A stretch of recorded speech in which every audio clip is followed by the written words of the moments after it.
Il y a 10 choses que les hommes ne devraient jamais faire pour charmer une femme. Entre le fait d'en faire trop et être dans le surjeu en permanence, les femmes voient bien que c'est tout simplement trop facile et du coup, la première chose qu'elles font, c'est qu'elles jouent avec toi. Aujourd'hui, on va passer en revue pas mal d'erreurs que je vois revenir le plus souvent chez ceux qui n'arrivent pas à conclure avec les femmes. Prends un petit calepin, installe-toi bien au chaud, parce qu'aujourd'hui, on va plonger au cœur des erreurs les plus terribles que commettent les hommes. Alors la première chose qui pénalise beaucoup de mecs, même si je sais que c'est fait dans l'intention de vouloir se montrer sous son meilleur jour initialement, c'est de prendre trop d'égards vis-à-vis des femmes. Pour qu'une rencontre se passe bien, il faut s'adresser à elle comme si tu la connaissais depuis toujours. Et ce que je vois assez souvent, c'est que lorsque les hommes écrivent un message, il y en a beaucoup qui se mettent à employer des tournures de phrases assez complexes avec un vocabulaire plutôt riche, parfois même pointu, et généralement ça les pénalise parce que on finit par rien comprendre à la phrase qui est écrite tellement c'est tourné bizarrement. Un peu comme si tu lisais un ancien document tiré du XVIIe siècle. Il y en a un autre aussi qui me surprend beaucoup, je pensais pas que ça arrivait, c'est quand la conversation, elle commence à prendre une tournure assez procédurale. Parfois, on a même plus l'impression de lire un mail qu'un texto. J'ai déjà vu. Alors on est d'accord, il y a aussi des femmes qui écrivent comme ça, mais on s'en fout, c'est pas la question. Alors je comprends que vouloir faire une petite démonstration de style, c'est dans le but de montrer qu'on est au-dessus de l'homme moyen, mais le problème, c'est que ça se ressent dans la conversation. Et surtout, je sais pas si vous vous rendez compte lorsque vous écrivez de manière un petit peu trop soutenue, c'est que ça a tendance à mettre un peu trop de distance entre toi et elle. Donc que ce soit verbalement ou à l'écrit, il faut toujours s'adresser à une femme de façon simple et décontractée. Faut pas se prendre la tête. C'est le seul moyen pour imposer un climat favorable, si tu espères au bout d'un moment qu'elle te tombe dans les bras et avoir un rapprochement. Un homme plus direct et plus simple aura clairement plus de résultats qu'un homme qui veut faire une démonstration de l'étendue intellectuelle de son cerveau. Si t'as qu'une seule règle à retenir, c'est on écrit et on parle simplement. C'est tout. Fais simple. Et pour l'écrit, je vais te donner une règle qu'il va falloir absolument respecter et tu vas voir que ça va beaucoup t'aider dans la manière dont tu vas rédiger tes messages. C'est que tes messages ne doivent pas excéder les 6 lignes de texte. C'est le truc que tu dois avoir en tête. Si tu vas au-delà de 6 lignes, allez, je te tolère une 7e, mais si tu vas au-delà de ça, t'es en train de rédiger une rédaction là. Et si tu sais pas synthétiser une pensée, écris ton texte dans ChatGPT et puis tu lui demandes de raccourcir. Et tu vas voir que ça va t'aider. Et peut-être même que ça va t'inspirer sur les manières de rédiger à l'avenir. L'autre chose qui pénalise pas mal d'hommes aujourd'hui, et je le vois assez souvent, c'est le fait de rester sur une femme qui ne montre pas de signe d'avancement ou d'intérêt dans la rencontre. Et là, je fais un petit parallèle avec quelque chose qui est souvent employé dans le marketing, qui est un terme peut-être un petit peu bizarre, mais qui s'appelle le FOMO, qui est Fear of Missing Out, ou la peur de perdre quelque chose. Et tu vas comprendre pourquoi je fais ce parallèle. C'est que assez souvent, les hommes pensent qu'il vaut mieux rester en contact avec une femme alors que tout indique que c'est mort avec elle, plutôt que de se barrer. Et c'est un gros problème parce que ils ne se rendent pas compte qu'ils sont en train de perdre du temps avec une fille qui ne leur donne aucun temps. Surtout que le plus fascinant, c'est que généralement, en fait, vous en êtes conscient, en fait, les gars. C'est ça qui est assez étonnant. Mais il y a rien à faire. Vous vous dites à chaque fois que, bon, allez, c'est peut-être récupérable. Elle va peut-être finir par tomber amoureuse ou voir la lumière, j'en sais rien.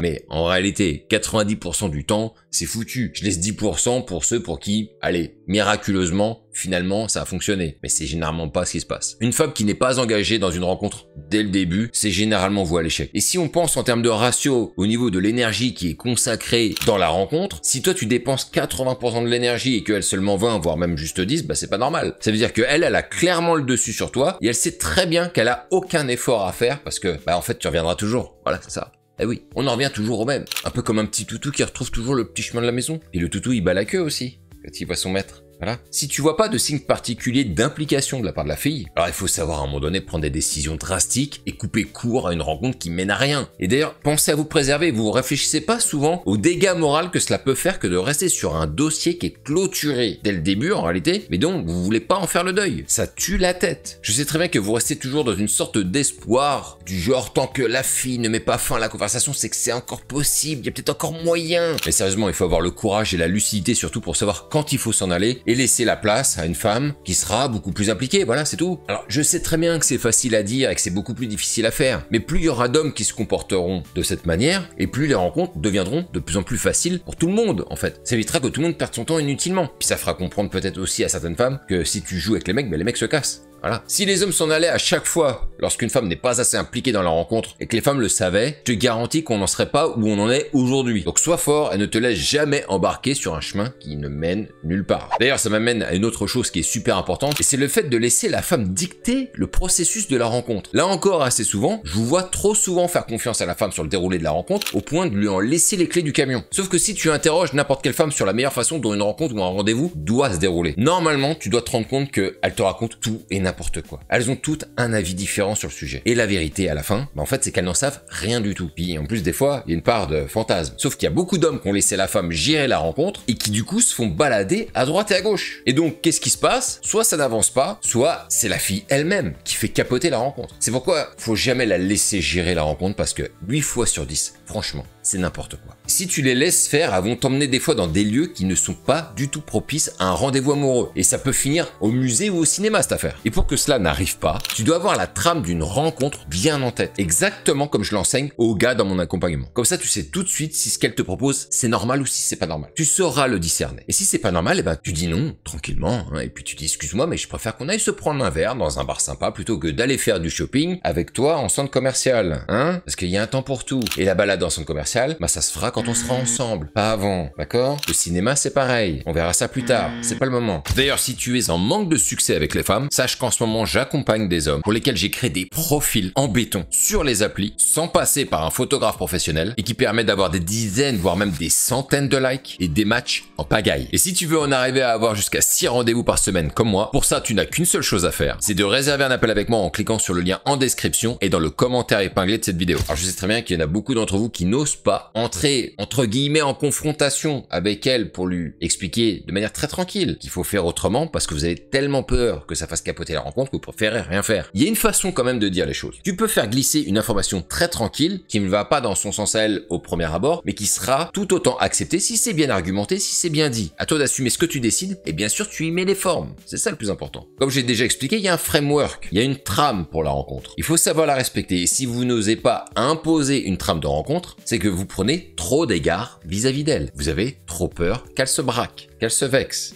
Peu importe. Et cette peur de la voir se braquer, ça se retranscrit assez souvent dans votre manière de vous adresser aux femmes. Et parfois vous vous adressez à elle comme si elle était super géniale, qu'elle est extraordinaire. Et ça, c'est un point hyper important que je vais aborder. Et c'est une énorme erreur. Si tu crois qu'en la félicitant pour ses incroyables décisions qu'elle a prises ou pour son intellect hors norme, que ça va t'aider à mieux la séduire, eh ben tu te trompes très lourdement. On ne peut pas encenser quelqu'un comme ça gratos. Ce n'est pas possible. Faut que ça se mérite. Et ce qui m'étonne, c'est que, bon sang, on en voit quand même pas mal pourtant des vidéos sur YouTube où on explique que, les gars, arrêtez de complimenter pour rien. Ne la placez pas sur un piédestal. Mais il y a rien à faire. Tous les mecs, on va dire gentils, reproduisent les mêmes erreurs encore et encore. Alors ça veut pas dire qu'il faut pas non plus être gentil et qu'il faut casser la nana en permanence. Ça veut juste dire qu'il faut savoir se placer d'égal à égal. Elle et toi, pareil, personne n'est supérieur à l'autre. Si un jour un pote, il te dit qu'il a décidé telle ou telle chose, et que toi ça te semble normal, est-ce que tu vas lui dire que sa décision elle est franchement incroyable? Que c'est génial ce qu'il a décidé? Bah non, évidemment que non. T'auras une réaction complètement neutre. Et ben pourtant, vous faites différemment quand vous êtes avec une femme. C'est ça qui est incroyable. Elle va te dire par exemple qu'elle aime faire des balades en forêt, et puis vous allez me répondre par message, oh mais c'est génial ça, mais tu me feras découvrir tes meilleurs spots. Vous vous rendez pas compte les gars que en agissant comme ça, vous vous mettez dans la peau d'un type qui est émerveillé par n'importe quoi, comme une petite fille. Sachant qu'en plus, les balades en forêt, vous allez pas me la faire à l'envers,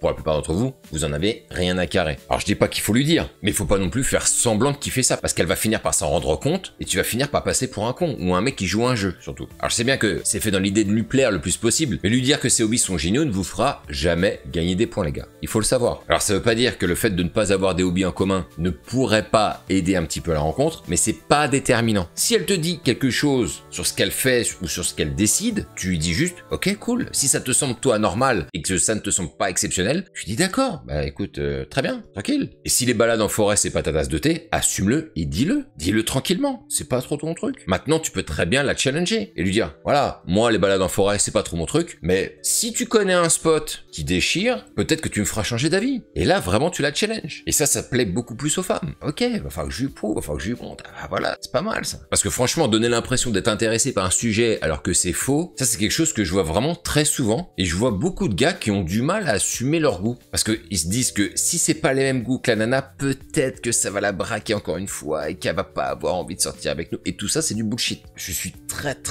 rarement sorti avec une fille qui avait les mêmes hobbies que moi. Je le dis. Ça n'a pas empêché de se mettre ensemble. Mais je vois qu'il y a quand même cet effet de vouloir montrer que ce qu'elle fait, c'est super. Je le vois aussi pas mal de fois avec les mecs de l'accompagnement. Aujourd'hui, d'ailleurs, on voit, il y a beaucoup de nanas qui se sont mis au pilates. Alors, quand les nanas, elles disent, ah, bah, je fais du pilates, combien de fois j'ai pu lire, ah, bah, c'est super, tu fais du pilates, alors que les mecs, ils en ont rien à carrer. Le pilates, là, c'est grave à la mode, hein. Si tu trouves une nana qui fait pas de pilates, ça devient difficile. Pilates et matcha, en ce moment, laisse tomber. Les nanas, elles tombent toutes dedans. Avant, c'était le yoga, maintenant, c'est le pilates. et le matcha. Mais là, encore une fois, si tu n'aimes pas le pilate, eh ben, tu dis que ça te parle pas. Ok, c'est super qu'elle en fasse. Mais voilà, toi ça te dit rien. Moi par exemple, c'est ce que je dis. Personnellement, je trouve ça naze ce truc. Alors je lui dis pas que c'est naze, mais je dis bon, voilà. C'est bien, c'est comme le yoga, ça me parle pas. Voilà, ça me parle pas. Donc quand une femme te dit qu'elle aime telle ou telle chose, ne te fais pas passer pour une personne qui est archi passionnée par le sujet, juste dans le but d'essayer d'avoir des points en commun avec elle, parce que ça ne marche pas. Ça, c'est vendre son âme au diable. C'est tout ce que ça fait. Pareil, c'est complètement contre-productif de la survaloriser dans ses actes. Pour moi, je trouve que c'est hyper important, il y a peu de gens qui le font, d'évaluer ce qu'elle fait à sa juste valeur, sans pour autant, encore une fois, vexer, bien évidemment, ou la réduire à zéro. Mais en tout cas, il faut savoir évaluer les choses qu'elle fait ou qu'elle te dit à sa juste valeur. Franchement, à son juste niveau. Il y a pas longtemps, il y a une fille qui disait par message à un gars, justement de l'accompagnement, qu'elle était crevée par la semaine qu'elle avait eue. Bon, très bien. C'est vrai qu'il y a une épidémie de femmes qui ont beaucoup de mal à cacher leur fatigue, leur détresse, leur dépression. Comme ça. D'ailleurs, je pense que je traiterai ce sujet pour une vidéo complètement dédiée à ça, parce qu'il y a tellement de choses à dire. Et ce qui est marrant, c'est que la réponse du gars à ce moment-là, c'est il lui dit « Ah, je comprends que tu sois fatigué », alors qu'il sait absolument pas ce qu'elle a fait de sa semaine. Si ça se trouve, elle a une semaine complètement lambda, juste à se lever à 6h du mat pour aller au boulot, rentrer à 18h, et puis peut-être qu'elle est juste crevée avec ça. Va savoir. Et du coup, je le vois, cette attitude-là, il y a beaucoup de mecs qui l'ont, c'est le fait d'être très complaisant, voire même trop empathique par rapport à ces petits problèmes du quotidien. Et des fois, ça donne même l'impression que c'est empathique, mais comme le ferait un psy. Je vois, donc effectivement, oui, vous êtes fatigué avec tout ce que vous avez fait, ça peut se comprendre. Attendez, vous avez géré tellement de choses. Vous avez déjà beaucoup de courage de faire ce que vous êtes en train de faire. Franchement, il n'y a pas beaucoup de femmes qui arriveraient à supporter ce que vous êtes en train de supporter, madame. Bah oui. Non, c'est très courageux ce que vous faites. Prenez un peu de repos, pensez un peu à vous-même, préservez-vous, vraiment. Donc les gars, il faut arrêter d'être complaisant pour rien, d'accord? Parce que à chaque fois c'est la même chose, les nanas elles s'engouffrent là-dedans, elles en rajoutent des couches, elles en rajoutent des caisses, et après elle va vouloir tout le temps que tu la caresses dans le sens du poil. Bah oui, ça fait tellement plaisir d'avoir un mec, oh, je comprends, ma chérie, bah oui ma pauvre. En plus, à cause de ça, tu risques de finir plus comme son meilleur pote qu'autre chose. Donc faut se calmer les gars. Tiens, on va changer un petit peu de registre d'ailleurs dans les choses qu'un homme ne devrait jamais dire ou faire à une femme. Eh ben c'est de lui poser des questions qui sont trop connotées femme dans les premiers contacts avec elle. Tout simplement parce que ça peut donner l'impression que tu cherches à te renseigner pour voir ce qu'elle va bien pouvoir t'apporter à toi à l'avenir. Si tu demandes par exemple si elle aime faire la cuisine, ça pourrait passer pour une question tout ce qu'il y a de plus normal. Sauf que la raison sous-jacente, le sous-texte de ce genre de questions, et que les femmes pensent automatiquement, c'est « Ok, il me demande si j'aime faire la cuisine pour vérifier si je vais lui faire à manger à celui-là. » Bah oui, le malin. Il a raison de penser comme ça, parce que certains vont effectivement avoir ça en tête, évidemment. Mais du coup, même si toi tu le fais pas dans cette intention-là, tu risques de perdre beaucoup de points. Oui, parce qu'elle sera suspicieuse. Elle va se dire, pourquoi il me pose des questions? Pourquoi il me demande si j'aime bien faire la cuisine? Hein? Il veut se mettre les pieds sur la table, c'est ça? Encore un. Donc le mieux, c'est de ne pas aborder des sujets qui soient trop connotés, on va dire clichés de femmes. Alors les clichés de femmes, c'est quoi? Bah, on va avoir les cosmétiques, le ménage, la bouffe. Voilà, ça c'est les trois, on va dire, piliers clichés de femmes. Par contre, si c'est elle qui pose le sujet sur la table, dans ce cas, faut pas se le refuser. Si elle veut parler de cuisine, on va parler de cuisine. Et puis tu vas pouvoir lui demander si elle aime bien faire ça. Mais vaut mieux que ce soit elle qui pose le sujet sur la table plutôt que toi. Comme on dit des fois, c'est le premier qui a parlé qui a perdu. Laisse-la parler en premier, c'est mieux. Il y a un autre truc que je remarque assez souvent et qui fait perdre beaucoup de points aux mecs, voire même, en fait, ça casse un peu la rencontre. Et je pensais pas qu'il y aurait autant de mecs qui font ça. C'est de la projeter trop vite dans un futur à deux. Mais je vais m'expliquer parce que faut mettre une petite nuance. Par exemple, tu vas voir un mec qui va demander à la nana quelle destination elle aimerait voyager si elle pouvait voyager demain, par exemple. Admettons, elle te répond l'Australie. Bon. Eh ben, j'ai déjà vu des mecs qui répondent à un truc du genre « Ah oui, mais quelle excellente idée !» Bon, déjà... Vas-y, on en met des caisses, hein, tu vois ce que je veux dire? Préviens-moi à l'avance que je puisse prendre mes billets. Oh, calme-toi garçon. Attends. J'ai jamais dit qu'on allait voyager à deux, d'accord? Calme-toi. Et dans le fait de la projeter aussi vite, alors que tu la connais à peine, bah ça donne l'impression que tu t'emballes un petit peu trop vite, mon ami. Et que t'es déjà tombé donc presque amoureux. C'est limite ça. Hein. Et ça, bah ça fait peur aux femmes. Dans un sens comme dans l'autre. S'il se passe la même chose pour toi qu'une nana, ah oui, je vais partir avec toi en vacances.